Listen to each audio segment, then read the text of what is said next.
No recording for now. Stop.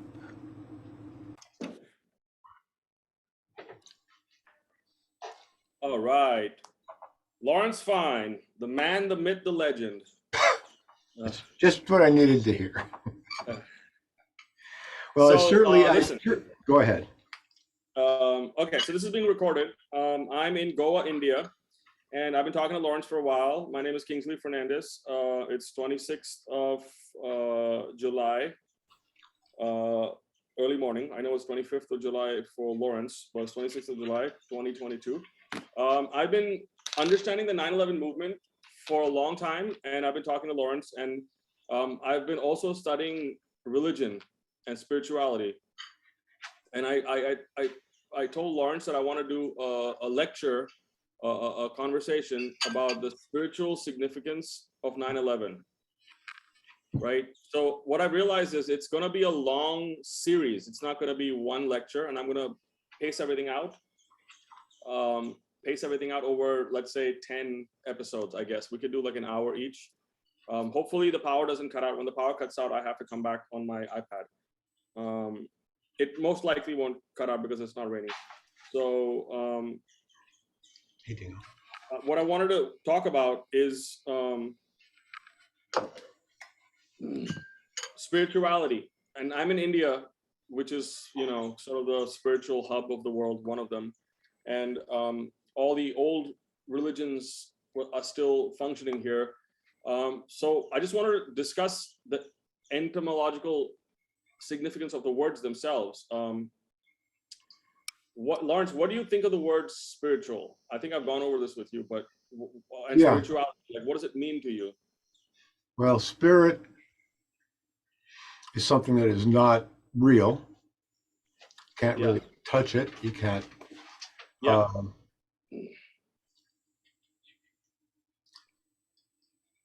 So basically, my assessment, and I speak 2 Indian languages and I understand maybe 3 more. I speak Hindi, Marathi, I understand Gujarati, a little bit of Konkani, and a little bit of like East Indian, which is my mother's language. Anyway, so what ancient people were talking about when they were talking about spirit is they're just talking about consciousness, right? That's all it is. Now, we still don't know how our brain functions, but we do have a consciousness, right? We have a consciousness. So the word spirituality the word itself is made up of spirit and ritual. Right. Spirit rituals. Yep. So if you look at all the religions, they have a spirit ritual, even the most crazy one, which is, even like small religions that pop up and disappear. And you repeat the rituals. That's why it's a ritual, because you repeat it. In Christianity, because I grew up in a Catholic family, so the ritual for me was going to church, right, every Sunday, and then that repeats every week, and then you have other things that repeat every year, and then you have other things that like a death anniversary, birth anniversary, all the stuff. And these are rituals, and my assessment is the point of these rituals is to bind people together. You go to church every week because it binds you and your community together. And I actually think that something bigger is going on, which is we're syncing up our minds and we're creating like a hive mind in a way.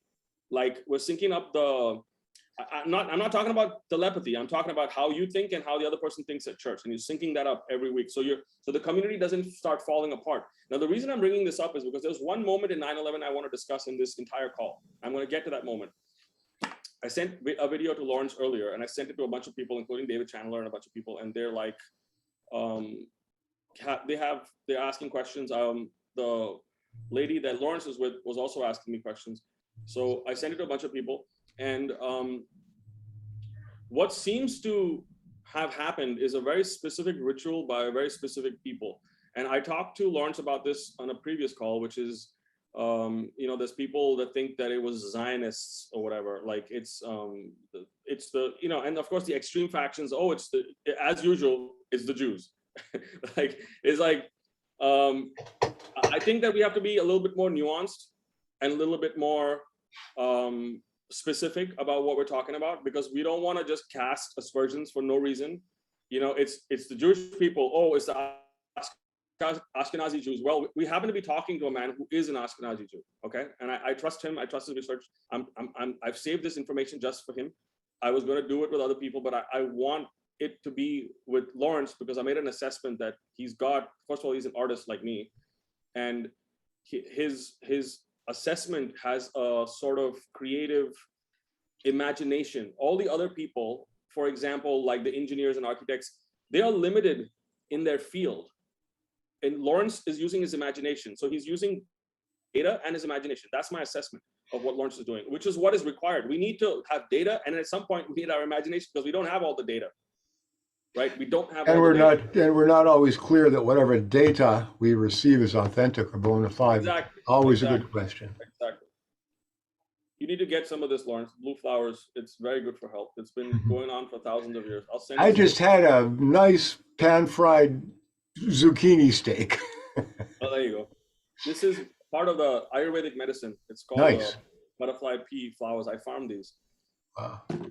Anyway, so if my hypothesis about religion is correct, which is it is spirit rituals, why do we have the word spirituality? Well, spirituality is spirit rituals in reality. Okay, so the reality that you want to manifest. I enjoy your creativity with semantics. The way Yeah, no, I've been Lawrence. I'm 40 years old. I've been thinking about this stuff for 25 years, and I've arrived at certain things when I went to South India to certain temples, and my mind was blown. I spoke to some of the women there, and I finally understood what is going on. And I just want to give people who are watching this the history of India. In 1947, India got its independence. Before that, for 800 years, we were ruled by two monotheisms, which was Islam and Christianity. Now, we don't have any ill will or anger or anything. People in India don't care about all that stuff. For us, it's about our rituals and our culture. You could rob all the gold you want from us. We don't care, right? So I went to South India and I saw the rituals, and like it's so specific. They have a festival called Pongal, which is for the cows. So they bind themselves ritualistically every year to the cows psychologically, like, okay, we're going to treat the cow a certain way. So you don't have factory farming in the sense that you have in the West, where the cows are just treated like they're just objects. Out here they're revered. And so there's all these rituals. So now I want to get to one moment, and I'm just going to jump into that, and then I want to discuss it with Lawrence. I found this clip. Now, if it's real, I'm assuming it's real because it's a tape of George Bush. And I remember that one. You've watched that a number of times. So there's a lot of theories about what George Bush was thinking when he was reading that My Pet Goat. Right? Yeah, the Americans revere goats. Yeah. No, it's part of a satanic ritual. So I'm getting to that among pagans. Okay. Yeah, I'm getting it. So Michael Moore in his film Fahrenheit 9/11 was like, what is he thinking? Was he thinking somebody else? I watched, and this all this hypothesis. Oh yeah, it's the historian Webster Tarpley was like, what he was like hypothesizing what George Bush was thinking. And I'm going to throw out my theory. Here's what George W. Bush was thinking. He had a feeling his whole life, Lawrence, and that feeling was his dad doesn't love him. And in that moment, he realized that his feeling was correct.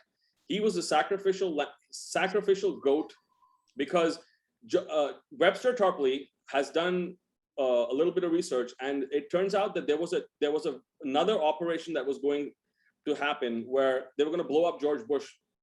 They had a bunch of people, a bunch of Muslims with cameras about to take an interview, and there was a bomb in the camera. Like it was called a Maqsood operation or something. I don't know. It's neither here nor there, but apparently there was an assassination attempt to happen that day, which is why he was left out in the open when everybody else was important that was put inside bunkers and stuff, and George Bush was kept exposed. Anyway, Interesting theory. Huh?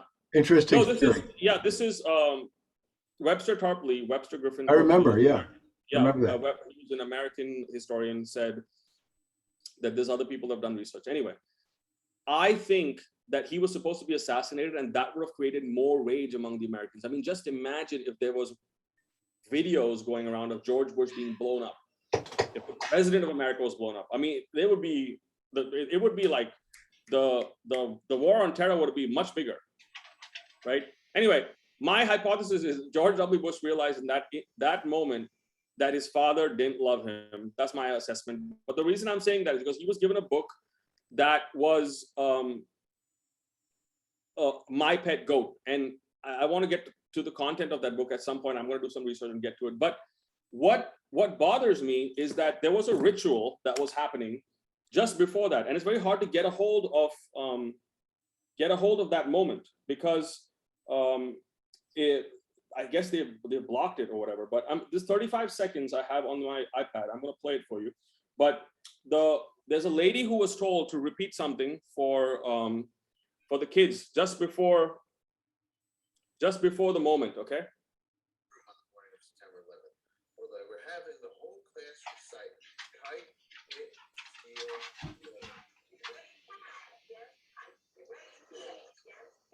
Yeah, I remember all this.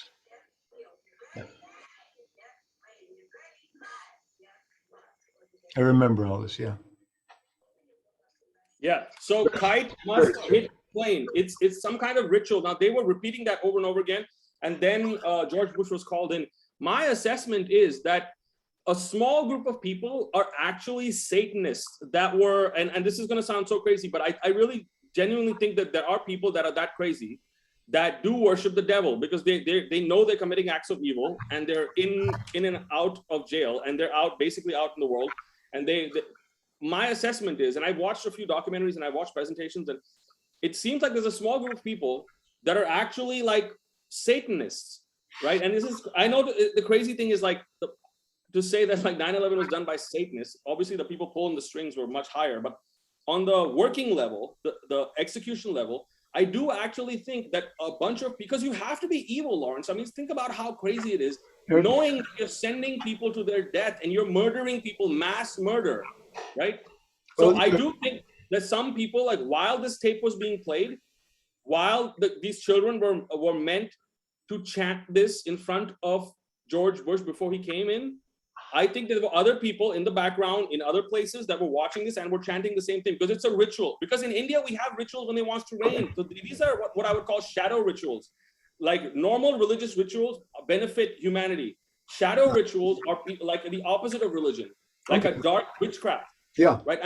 And I know this sounds so crazy, and I'd like Kingsley, it does not sound crazy.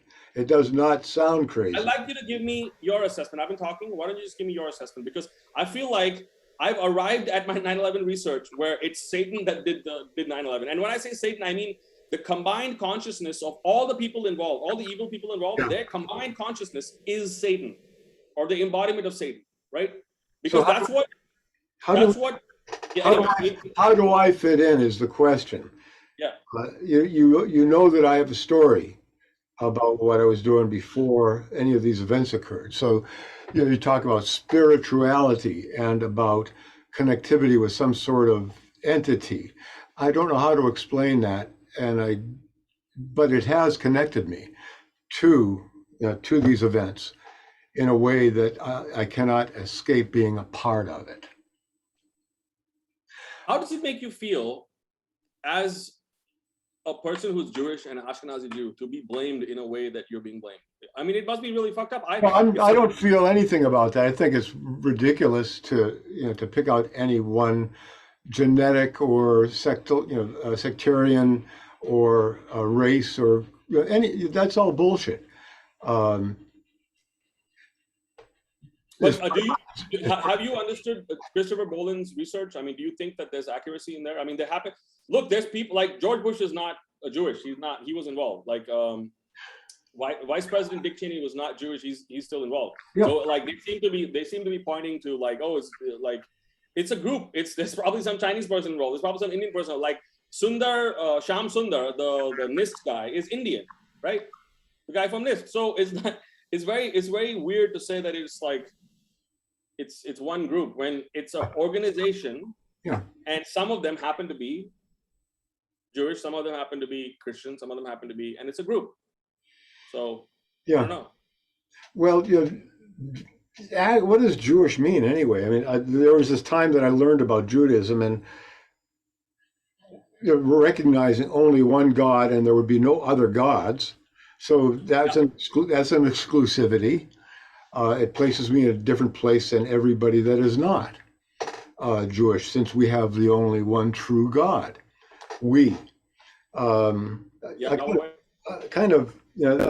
My rabbi also taught me to I had a good rabbi, and he said, you got to question everything.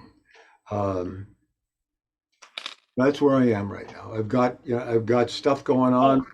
if you want to understand religion, there's a book by a man named Robert Wright. It's called Evolution of Yeah, God. yeah. I don't want to understand religion.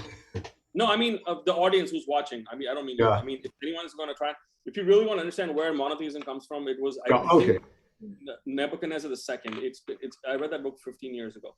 Nebuchadnezzar II or the third went on a rampage to destroy temples and install one god.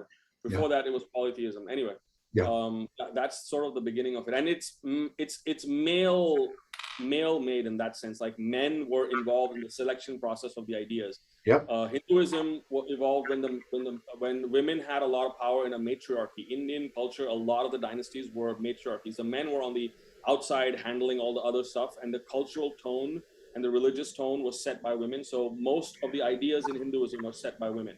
Well, I'll tell you, around here, there's some very powerful women in my life, Yeah. and I've got my skills and talents, and they're able to keep me under wraps fairly well, or keep me not really contained, but in a certain degree of self control, more self controlled. My assessment for my book, I'm writing a book called Spirituality of the Feminine, and I'm writing a little prologue book before that, what the name of that I'll reveal later. But basically, what I've learned is that from a biological standpoint, from a kind of, I mean, we are, based on our scientific understanding, we are hairless apes. We're like highly evolved hairless apes, very complicated, very coordinated. But my assessment and my analogy is that men are power tools in the hands of women, and women are the power source. And women are the power source. Women are the power source. They have the power. Okay, I got it. Yeah, I got it. Yeah. If you frame it like that and you start Yeah. looking at the women in your life like that, you'll understand that if you just, what's happening is men are resisting that, which is causing conflict.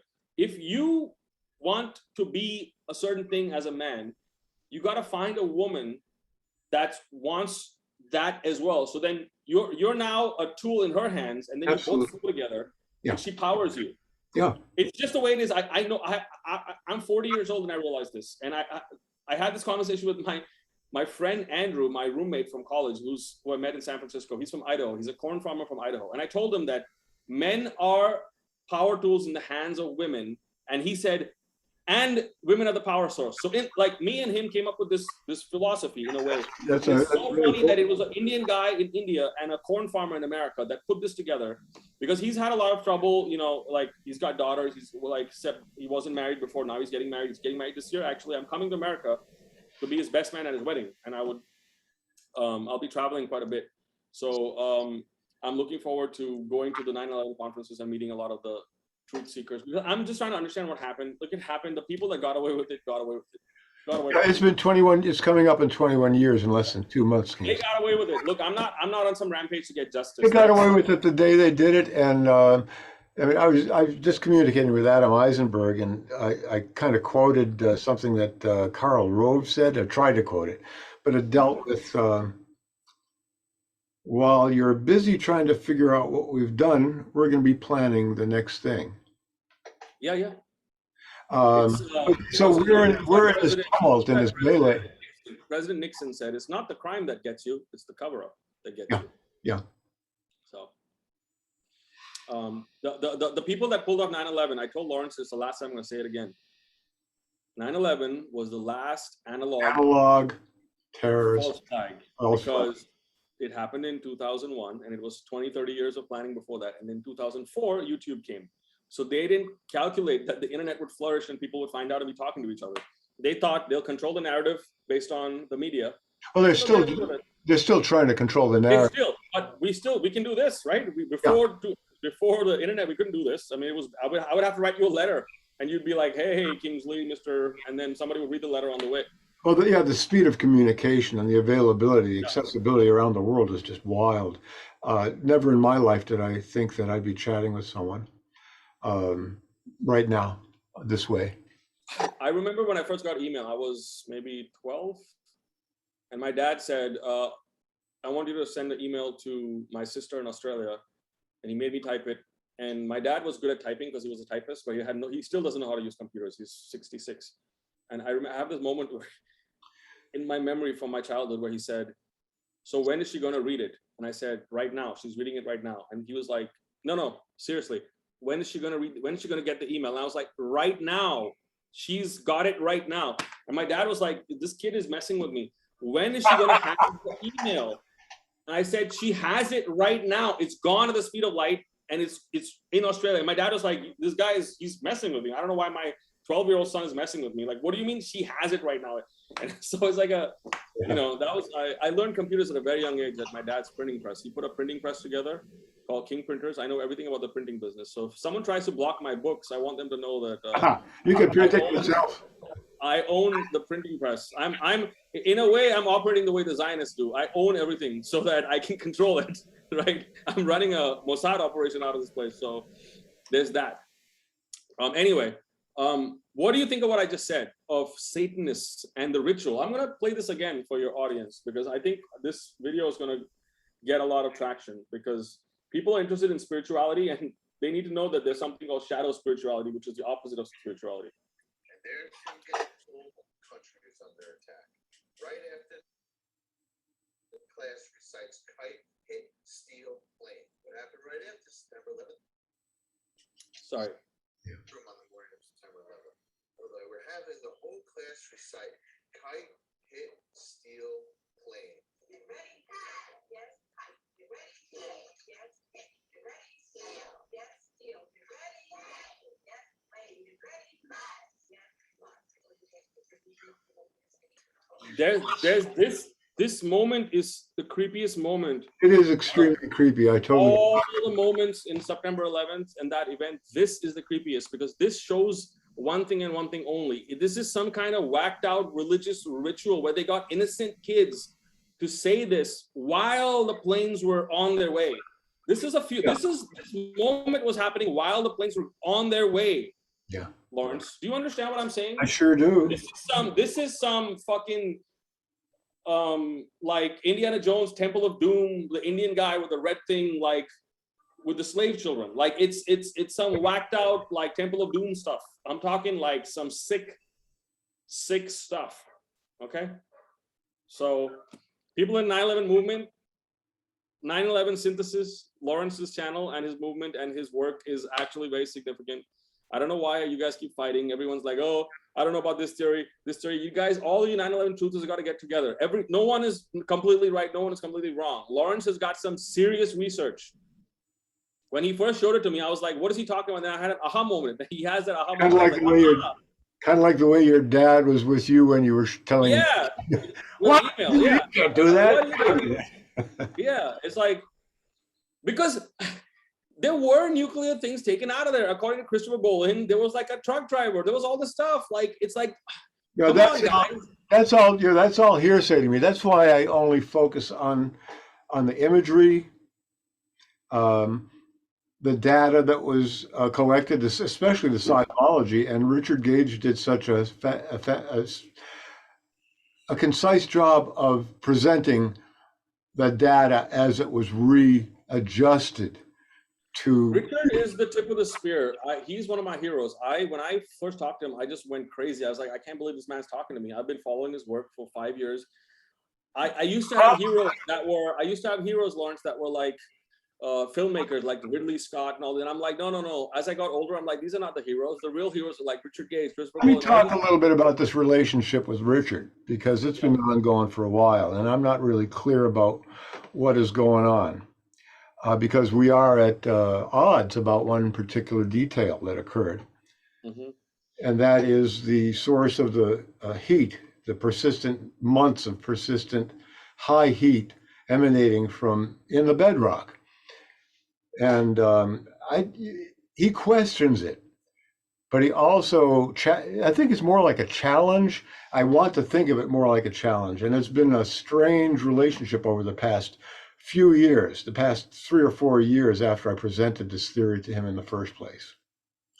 So why does he present this evidence, the seismic evidence, that if you interpret it, its timing and everything, and you look at all these other images of of depressions in the bedrock and cavities in the bedrock.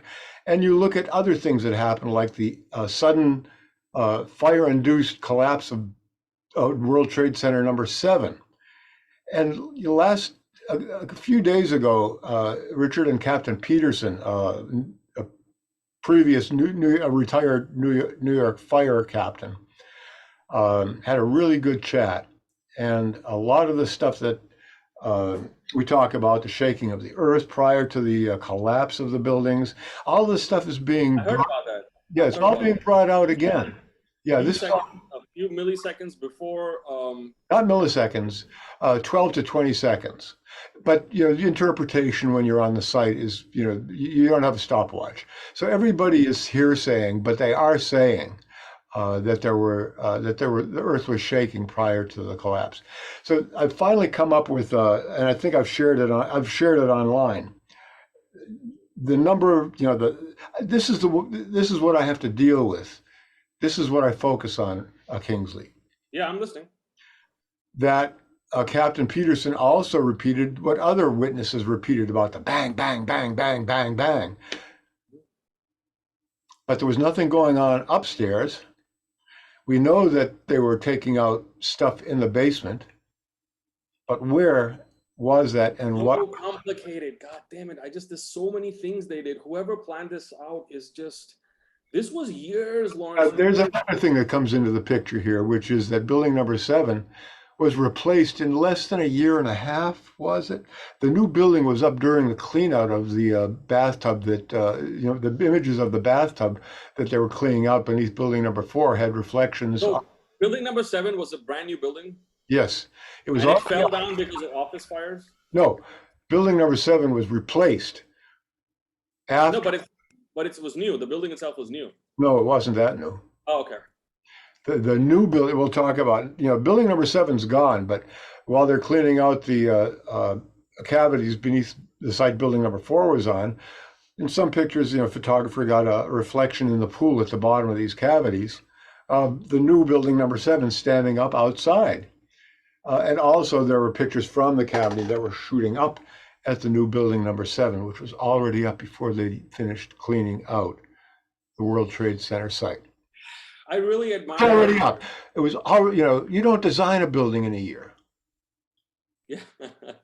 See, that's why I keep talking to you, Lawrence. You use your imagination. All these other guys are caught up with their data.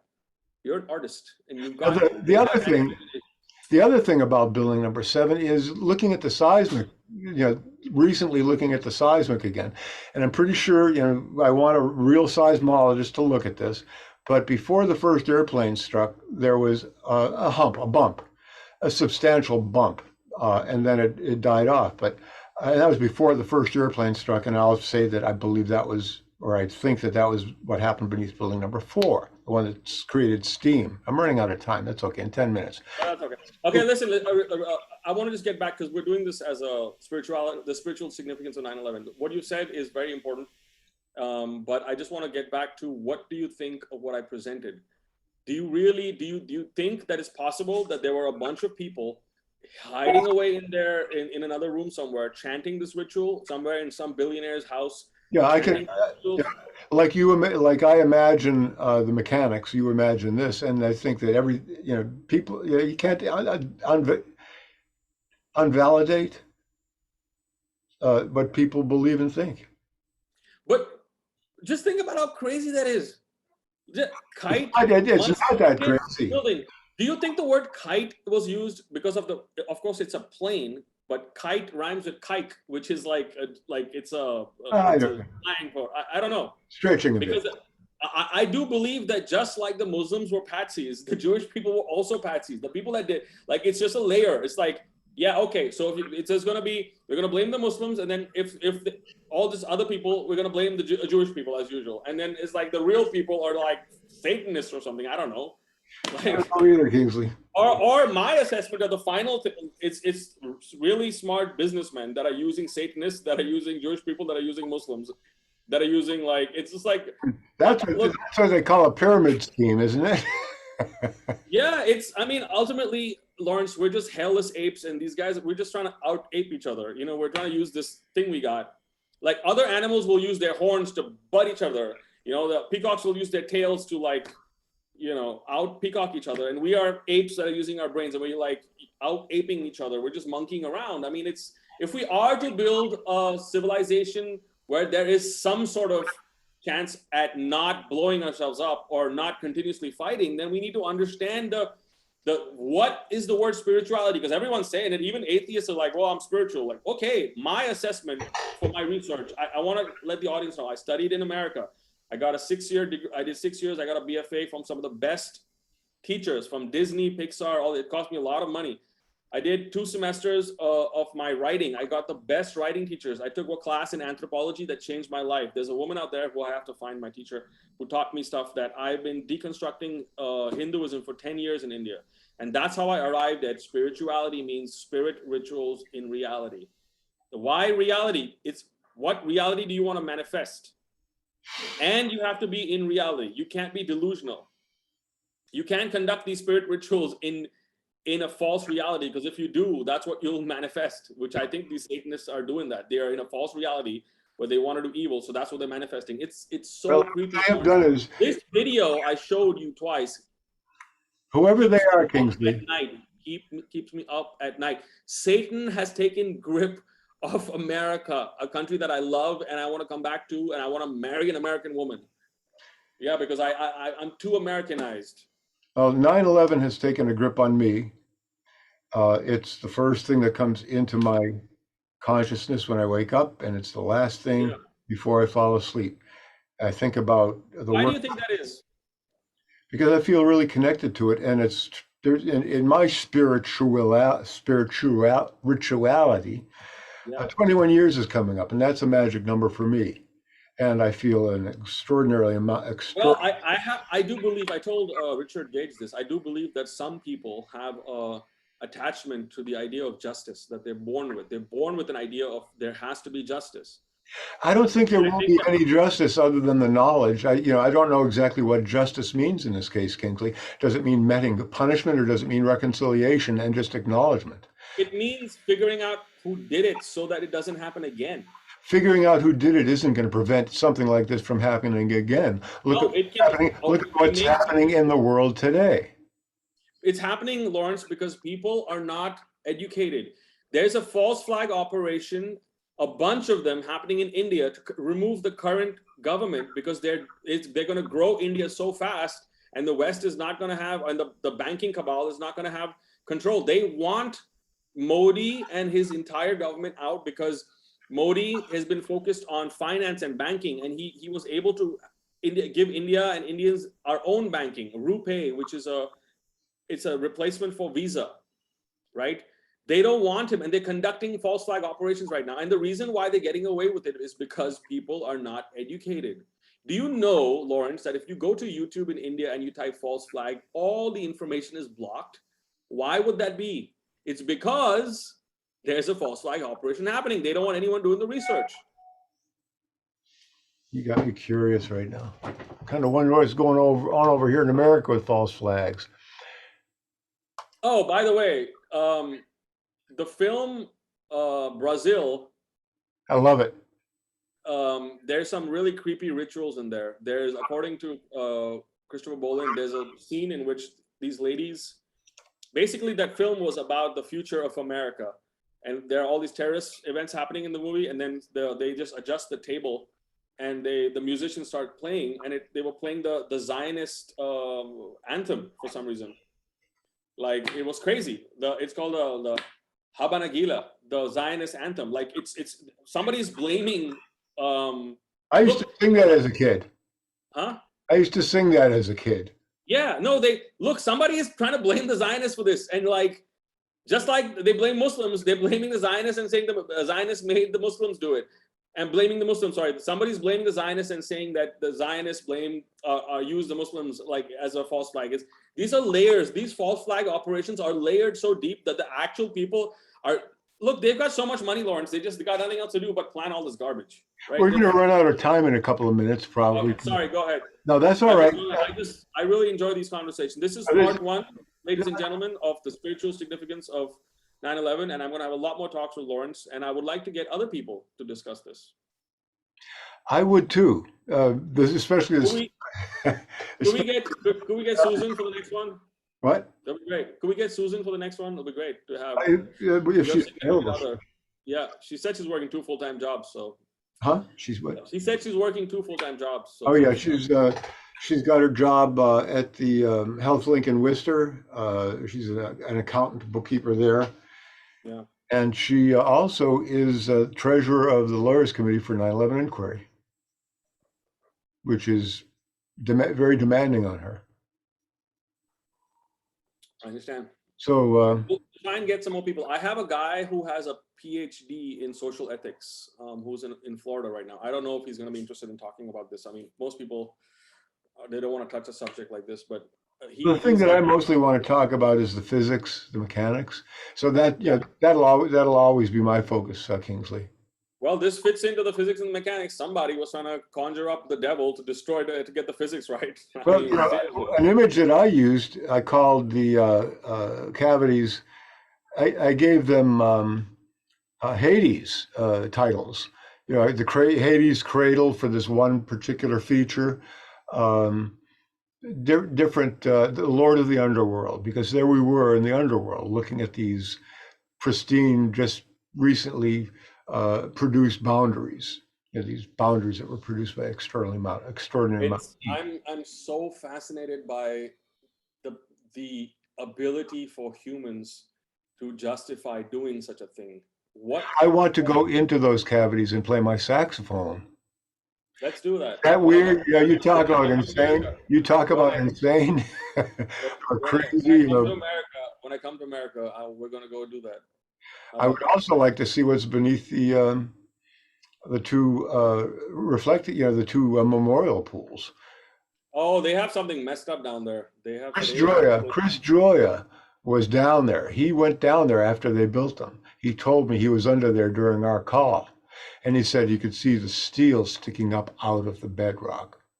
The steel that was cut off. There were still these columns, parts of columns sticking up out of their piers in the bedrock, that was sunk in the bed, sunken in those. We have less than a minute. Your timer's gonna cut off.